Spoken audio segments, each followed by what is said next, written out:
Hello everybody, this video is going to be about combustion analysis, which is just a more involved form of empirical formula, molecular formula problems. You're just not given all the information to start, but you're going to use some data to help you figure out what the formula would be. So, in combustion analysis, we're actually going to be combusting a compound.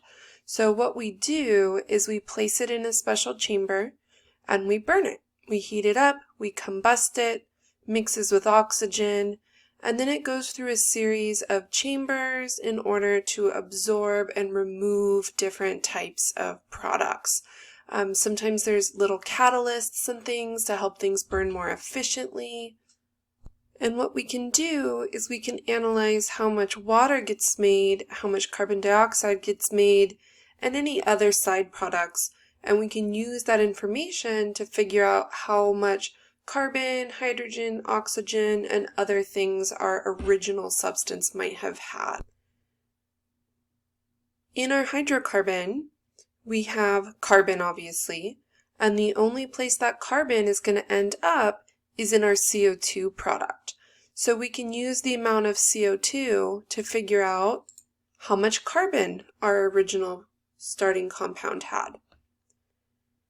The hydrogen in our compound is going to end up in the water, and so we can use the amount of water made to figure out how much hydrogen our compound had.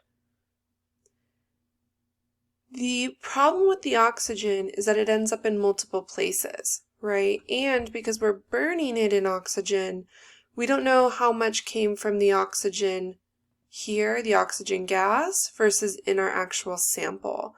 But if we know how much we started with mass-wise of our sample, and we know how much hydrogen's made and how much carbon is made, we can just do a subtraction, and that will tell us how much oxygen was inside our original sample. So, very similar to doing an empirical formula, we're going to need this type of information, right? We need to know how much of each element we have. We have to convert it to moles. We're going to divide it to find our smallest whole number ratios, and then make sure that we end up with nice whole numbers when we're finished, right? The only difference here is that I'm not going to give you a percent necessarily, right? I'm not going to tell you, you have this percent of carbon and this percent of hydrogen and this percent of oxygen. What I'm going to do is perhaps tell you how much water and carbon dioxide you made. And so as long as you can work backwards from those products, use dimensional analysis to figure out how much you started with, then you can find your empirical formula. One more time where we have a topic that comes back to dimensional analysis. You know, when I said it wasn't going away, I meant it, right? We're going to use it a lot. So just like our empirical formula calculations, the only difference is that we're not going to be given our percents. You're going to use your combustion data and your dimensional analysis to get your mass of each thing. And then you can start the problem. So this almost reminds me a little bit of the difference between limiting stoichiometry and regular stoichiometry. With limiting, you have to do a little bit of extra work before you can start the stoichiometry problem. Here, you're going to have to do a little bit of extra work until you're able to do the empirical formula problem. So same concept, we're just tacking on a bit of complexity before we can begin. So the amount of carbon dioxide is what tells us how much carbon we had. All the carbon ends up in the carbon dioxide. We know this has to be true. We know that all the carbon has to be accounted for because of the law of conservation of mass. The carbon can't disappear. It's just going to end up in our carbon dioxide. The water tells us how much hydrogen we had. all of the hydrogen ends up in the water. We know all the hydrogen has to be accounted for because the law of conservation. It's a piece of information that we can exploit to make sure we can track where our elements end up. If you don't know how much hydrogen you had, but you know how much water you make, you can use this concept of conservation to track where it came from. Now, one thing you need to be very careful about that's a common mistake is people forget that hydrogen here, there's a 2 subscript. So 1 mole of water actually has 2 moles of hydrogen. So that's going to be important for your dimensional analysis. Otherwise, you're going to be off, right, by half. So make sure you don't forget to keep track of the difference between counting how many molecules you have versus how many atoms, right? Be a little bit careful there. Now for the oxygen, I'll show you what I mean by subtracting. If you know how much of a sample you had, and you figured out how much carbon you had, and you figured out how much hydrogen you had, whatever's left is where your oxygen was, right? So you can use subtraction once you find the first 2 parts. And the reason that's true is the same as all the other slides, that conservation of mass, right? So we know that none of these atoms are disappearing. Now, the problem with these questions is they can get pretty complicated pretty fast if we start adding in other elements, like if I throw a nitrogen in or maybe a sulfur. Well, now you get some extra products and you have to do some extra tracking of information, right? So one of the things that's hard about teaching this topic is I can't always give you an example for every single type of thing you'll see. But what I can do is kind of give you your important pointers, your tips, and your steps to solve. And then you do enough practice so you get familiar with the variety of things that you'll see. And really, at the end of the day, this is assessing whether or not you understand very deeply the concept of conservation of matter and dimensional analysis. Because if you understand those concepts on like a deep level, you can use that to track anything that I throw at you in these problems. So I'm going to go through a whole bunch of bullet points of just some things make sure that you keep in mind. Remember, you can have glue-ins, you can print and put stuff in your notebook if you don't need to copy word for word, okay? So you have to know the mass of your unknown substance before burning it. That's a pretty common number to be given. That way you can use it to find, your oxygen. When you burn these compounds, they're burned in oxygen gas, and we don't typically give you problems where oxygen would be a limiting reagent. Your sample size is your limiting reagent. You got lots and lots of extra oxygen. I would guess 99% of problems are going to be done that way. You find your oxygen by subtraction. Remember the combustions that we're going to do at least are going to have carbon dioxide and water. You got to remember that from our types of reactions. Now you might have extra things thrown in there, right? If there's extra elements, you might have more complicated combustion products. When you have a very strange combustion reaction, we will give you the information you need to write the equation. If it's just a traditional combustion reaction with a hydrocarbon, you're going to have to know how to do that. But if we start throwing strange things at you, we'll give you enough information. Now, nitrogen is a common extra element that's mixed in. Nitrogen will show up in these problems in a variety of ways. Sometimes it might be nitrogen gas is made, sometimes it might be NH3, could be something else. I will tell you what form it's taking. You're not expected to memorize bizarre types of reactions, so don't stress about that, okay? I will give you enough info. If you ever feel like I forgot to tell you, then just let me know. Maybe I just forgot to type it on the worksheet, okay? So they shouldn't be something tricky to predict those products. One of the things that will often happen is that the nitrogen information will be given to you in a completely different set of data. Okay, it'll be done in a separate experiment with a different type of equipment, because a traditional combustion chamber is not going to have, special absorption, places for the nitrogen. So nitrogen is what we kind of call the problem child in these combustion problems. You'll typically have to do like a whole different set of calculations with a whole different set of data for the nitrogen. And then the big deal at the end of the day is, remember, all that carbon came from CO2 product and all that hydrogen's in that H2O product. That's where you're going to get those numbers from. So, on to the steps.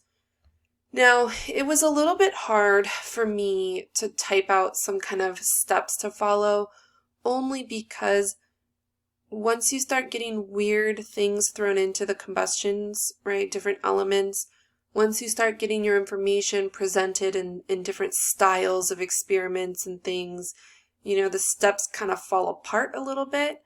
So the steps might feel a little bit generic, but at least it's something to go off of in the beginning, okay? The big deal here will be lots of repetition to practice. So step 1, determine the mass of each element present. Pretty big step there, right? You're going to do dimensional analysis to find your carbon and your hydrogen. If you have nitrogen, you're going to have to do it based on probably a different set of information. Then you got to subtract to figure out your oxygen. Remember, it's your sample mass minus everything else you figured out. Usually carbon, hydrogen, sometimes nitrogen, sometimes maybe something random like a sulfur or chlorine or something. Once you get these things, once you know all your starting masses, then you're back to doing your rhyme. You're back to doing your empirical formula. Mass to moles, divide by small, multiply till whole. So just like limiting reagent stoichiometry, you do a bunch of work before you start the problem. All this stuff we're doing now is just to be able to go back to doing a simple empirical formula problem. Okay? So I'm going to walk you through a couple of examples. Okay?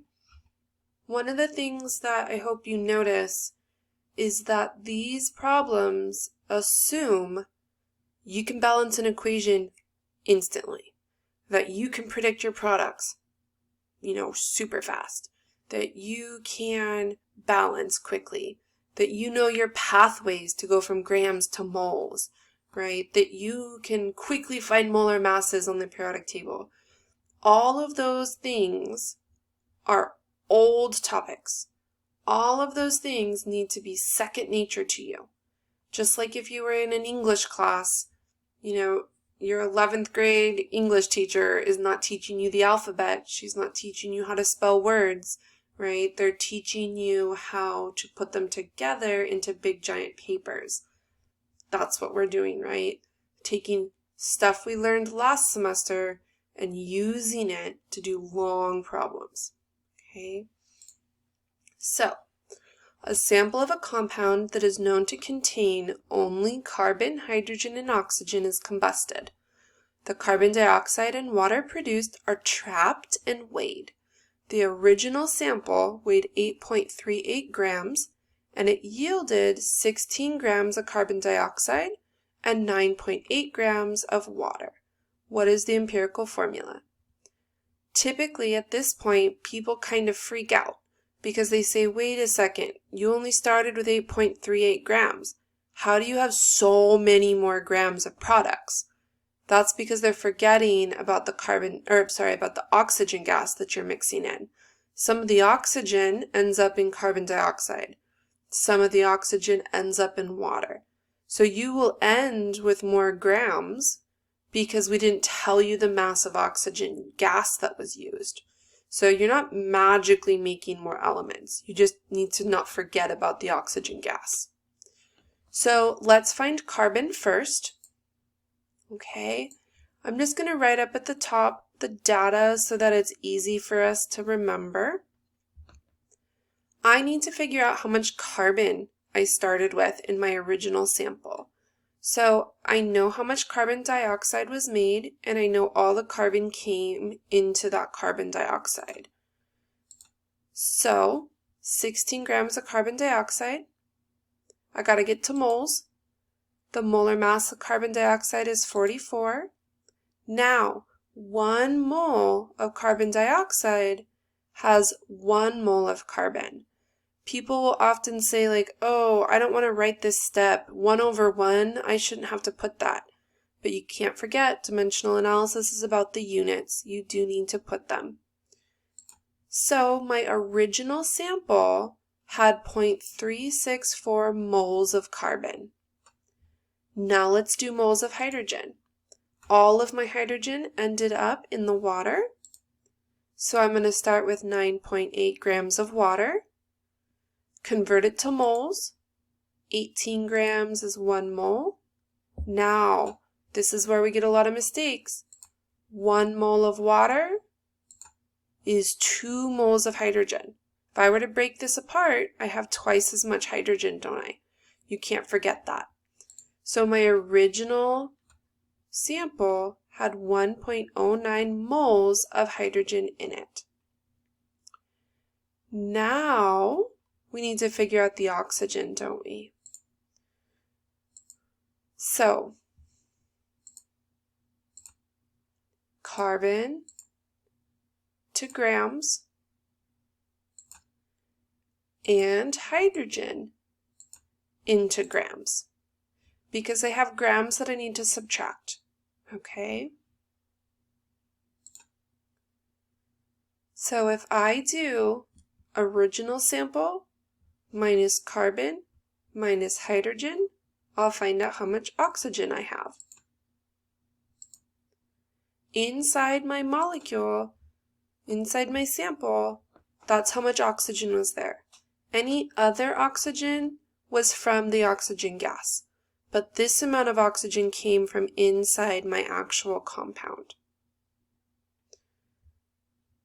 Now we know how much carbon we started with, we know how much hydrogen, and we know how much oxygen. So now I'm back to my rhyme, aren't I? Instead of doing percent to mass first, I did a whole bunch of random data calculations to get to my masses. But now that I have my masses, I can do mass to moles, divide by small, multiply to whole. Now, one of the things, I'm going to go backwards a couple slides. Sometimes people will say, hold on one second. Okay, why did you stop here at moles if you need grams to subtract over here? And the reason for that is we need the moles for our empirical formula, right? So if I went to grams already to begin with, then I'm going to have to go back and calculate moles anyways. So my preference is to stop at moles, write those numbers down, then go one step further to get your subtraction gram values. Because when you come back to your rhyme, you want your mole values.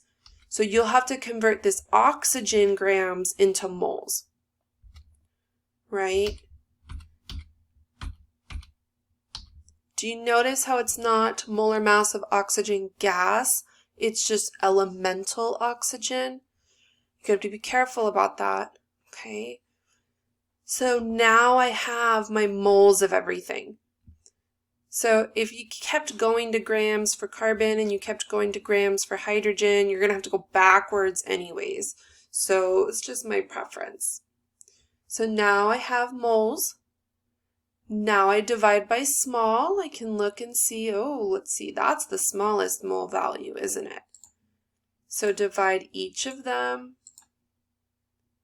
and look at that. My empirical formula is C2H6O. I did a whole bunch of work just to get the numbers in this yellow box, right? This is what I was after, was what was in this yellow box, right? All right. The next problem, the last problem for the video, is going to be one that has nitrogen in it. I am picking one of the more complicated ones to do with you. Please don't think that example number 2 is as difficult as, every problem. This is one of the harder versions, but I do need to show you the nitrogen component because it's just a little bit weird. All right, lysine is an amino acid which has the following elemental composition. We have carbon, hydrogen, oxygen, and nitrogen. In one experiment, 2.175 grams of lysine was combusted, and it produced 3.94 grams of carbon dioxide. Produced 1.89 grams of water.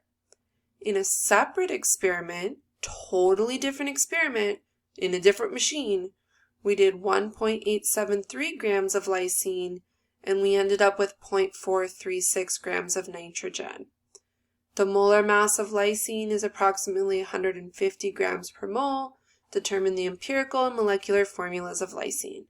So I have to get all of my grams, and then I convert them to moles, and then I divide by small, and I multiply by whole, and then I use my molar mass to figure out how much to multiply my formula by to end up going from empirical to molecular. The only thing that's going to be hard here is getting my actual grams of everything before I start my poem. Okay, so we'll do carbon, we'll do hydrogen, we'll do nitrogen, and we'll leave the oxygen for the end when we do our subtraction.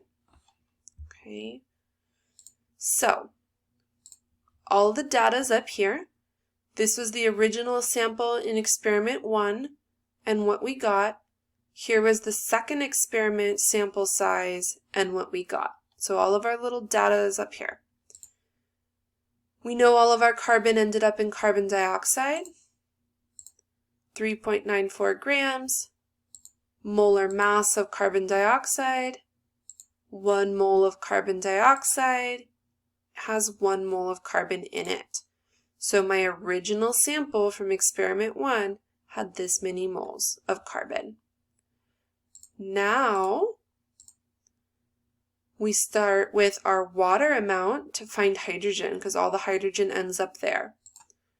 Molar mass of water. Don't stress out, there's more decimals here. Don't worry about that, okay? 1 mole of water has 2 moles of hydrogen. Sometimes you may be prompted to use more decimals than normal just because this experimental data, if you round a little bit, it can get really hard to get to your empirical formula. So if I need you to use more decimals, I'll tell you, okay? So my original sample in experiment number 1 had that much hydrogen in it. Now for nitrogen, you need to make sure you're using the other set of data, okay? Make sure you're being careful. The nitrogen ended up in NH2, so start with that. Molar mass of NH2. 1 mole of NH2 has 1 mole of nitrogen in it. People will ask me, well, what about this hydrogen here? How does that not factor in? That's because this is a different experiment. I don't care about those hydrogens. I'm not using this to find hydrogen. I used experiment number 1 to find hydrogen. I'm only worrying about nitrogen right now. Okay. So now, moles to mass. Get your grams of carbon. Get your grams of hydrogen. Make sure it's elemental mass, right? Not hydrogen gas. Same thing with nitrogen. Mass of elemental nitrogen. Now, here's where things get a little bit trickier. We can't just subtract these because this information was from a different experiment, right? But what we can do is we can use percentages. So we're going to go backwards here. We went all the way to grams. Now we're going to go backwards to percentages, because no matter what my sample size is, I should always have the same percent of carbon, hydrogen, nitrogen, oxygen. So I can't compare nitrogen to carbon and hydrogen. It's not comparing apples and apples because it's from different experiments. It was different sample sizes. But I can compare the percentages, okay? So convert back to percents. This is how much carbon was in this sample, 49.44. This is how much hydrogen was in this sample. Convert it back to the percent. Now look at what I do with the nitrogen. I learned that there was this much nitrogen, but it's from sample number 2, experiment number 2. And it tells me this is my percentage. It doesn't matter how much my sample size is, it will always have 19.17% nitrogen. That's the beauty of percentages, right?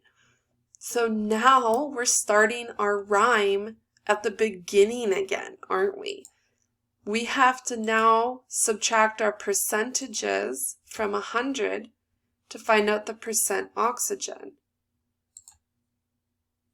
So now we're just right back at percent to mass. We did all that crazy work to end up with our percents, okay? So then you convert percents to mass, masses to moles, divide by small, multiply till whole. All of that just to get back to percent. So we now have our moles. We're going to divide each one by the smallest value. We're going to look and try to figure out, okay, that's about 3, that's about 1, we'll just say that's about 7, and this is 1. And we have our final formula.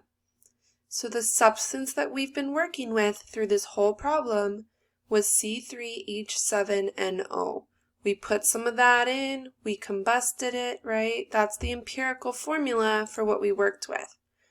One of the biggest problems is people will get here and they're so exhausted from such a horrible problem that they will stop.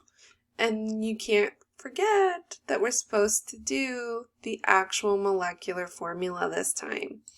So, last part. Now we have the molar mass of the real thing. We have our empirical mass. When you divide them, it's about twice as big. So we take our empirical formula, multiply it by 2, and you find out that the actual finished molecular formula is C6H14N2O2, a big, giant, crazy compound that we were combusting to get a bunch of numbers and a bunch of data to work backwards to find our formula. One of the things that you'll notice about these combustion problems is when you first start, it's going to feel horrible. It's going to feel like numbers everywhere. You're going to feel like you don't have enough numbers to do the problems. You feel like you're, going backwards and forwards and I'm trying to get to moles. Wait, no, I'm trying to get to grams. Or wait, am I trying to do percents? But they actually become very robotic if you do enough practice. They do become very formulaic, very repetitive. You just have to be willing to get to that point, right? You have to put the effort and the time in until it becomes more comfortable. So as always, if you need help, I'm happy to sit down and do the problems with you, right? We can do them together until you start getting more comfortable. But at the end of the day, remember, this is just like limiting reagents. We're doing a bunch of work just to start the problem, okay? All you're doing is trying to be able to find an empirical formula. Okay?